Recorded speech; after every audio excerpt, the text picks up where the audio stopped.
சிம்பிளாக டேஸ்ட்டாக பஞ்சு போல் ஒரு கப் கேக் பண்ண போகிறோம். இது வந்து பார்த்திங்கன்னா எக் இல்லாமல் மைதா இல்லாமல் பண்ண போகிறோம். அது மட்டும் இல்லாமல் இதில் வந்து தயிரெல்லாம் எதுவுமே யூஸ் பண்ணலை. கிட்டத்தட்ட 1 வீக் வரைக்குமே கெட்டு போகாது. குழந்தைகளுக்கு ஸ்நாக்ஸாக கொடுக்கலாம். இதில் கோதுமை மாவு யூஸ் பண்ணியிருக்கிறதுனால வெயிட் லாஸ் அப்படின்னு போகும்போது இது வந்து பர்ஃபெக்டாக இருக்கும். ஸோ உள்ளே வந்து எந்த அளவுக்கு இருக்குன்னு பார்க்கலாம். ஸோ நல்லா பஞ்சு போல் இருக்கும். சாக்லேட் சிப்ஸ் இருக்கிறதுனால டேஸ்ட்டு இன்னும் நல்லாயிருக்கும். இதுக்கு வந்து பார்த்திங்கன்னா 2 சின்ன வாழைப்பழம் எடுத்திருக்கேன் நான். நல்லா பழுத்தது. நீங்கள் பெரிய பழம்னா 1 எடுத்துக்கலாம். இதை வந்து நம்ம மிக்சியில் போட்டும் அரைச்சிக்கலாம். இல்லை அப்படின்னா நம்ம இது மாதிரி மேஷ் பண்ணிக்கலாம். விஸ்க் இருந்ததுன்னா ஓகே.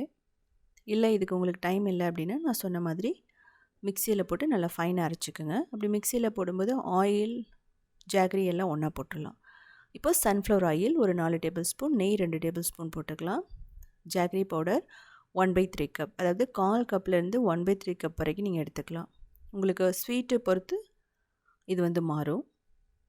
ஏன்னா வாழைப்பழத்துலேயே ரொம்ப ஸ்வீட்டு இருக்கிறதுனால இது வந்து ஜாகரி கொஞ்சமாக போட்டால் போதும். ஜாகரி பிடிக்கலன்னா டேட்ஸ் வந்து நீங்கள் போடலாம். இப்போது கோதுமை மாவு 3/4 கப் போட்டுக்கலாம். Cocoa powder 3 table spoon, baking soda, baking powder இது 2 ரொம்ப முக்கியம். அதுக்கப்புறம் வனிலா எசன்ஸ். பேக்கிங் சோடாலாம் பிடிக்கலன்னா நீங்கள் ஈனோ கூட யூஸ் பண்ணி பாருங்கள் எப்படி இருக்குன்னு சொல்லிவிட்டு. இதை முதல்ல நல்லா மிக்ஸ் பண்ணணும். அதுக்கப்புறம் ஓரளவுக்கு வார்ம் மில்க், வெது வெதுப்பான பால் வந்து 1 கப் ஊற்றிக்கலாம். இது வந்து கொஞ்சம் கொஞ்சமாக ஊற்றி மிக்ஸ் பண்ணுங்கள். ஒரேடியாக ஊற்றிட்டிங்கன்னா ரொம்ப ரன்னி ஆகிடும். ஸோ உங்களுக்கு பாலே பிடிக்கல அப்படின்னா நீங்கள் ஆல்மண்ட் மில்க், அதுக்கப்புறம் ஓட்ஸ் மில்க் இல்லைன்னா தேங்காய் பால் கூட ஊற்றி ட்ரை பண்ணி பாருங்கள். இது வந்து கட்டி இல்லாமல் மாவு நம்ம ரெடி பண்ணணும். அதே சமயம் ஓவராக பீட் பண்ணக்கூடாது. பேக்கிங் சோடா எல்லாம் போட்டுக்கிறதுனால ரொம்ப இறுக ஆரம்பிச்சிடும்.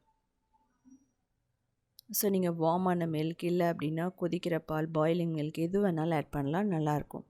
இல்லை அப்படின்னா காய்ச்சி ஆற வச்ச பாலும் நீங்கள் யூஸ் பண்ணலாம். இதில் வந்து சாக்லேட் சிப்ஸ் போட்டிருக்கேன். நீங்கள் பாதாம், முந்திரி எது வேணாலும் போட்டுக்கலாம், நல்லாயிருக்கும்.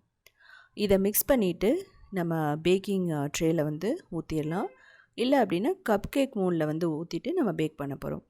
இதெல்லாம் ரெடி பண்ணுறதுக்கு முன்னாடியே ஓடிஜி லெவன் இருந்ததுன்னா அதை 250 டிகிரியில் 10 மினிட்ஸ் நீங்கள் வந்து ப்ரீஹீட் பண்ணியே ஆகணும். கடாய் ப்ரெஷர் குக்கர்னாலும் நீங்கள் ப்ரீஹீட் பண்ணணும் 5 நிமிஷம் மீடியம் ஃப்ளேமில்.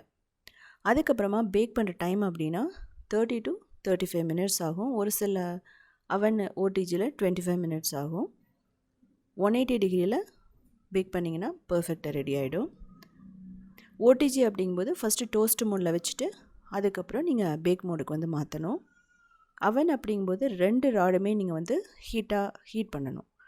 ஸோ பாருங்கள் 25 மினிட்ஸ்க்கு அப்புறமா டூத் பிக் வச்சு பார்த்தீங்க அப்படின்னா ஒட்டாமல் வரும். அதுக்கப்புறம் கொஞ்சம் ஆறுனதுக்கப்புறமா நம்ம டிமோல்ட் பண்ணிக்கலாம். ஸோ அப்படியே பஞ்சு போல் நமக்கு ரெடி ஆகிடுச்சு.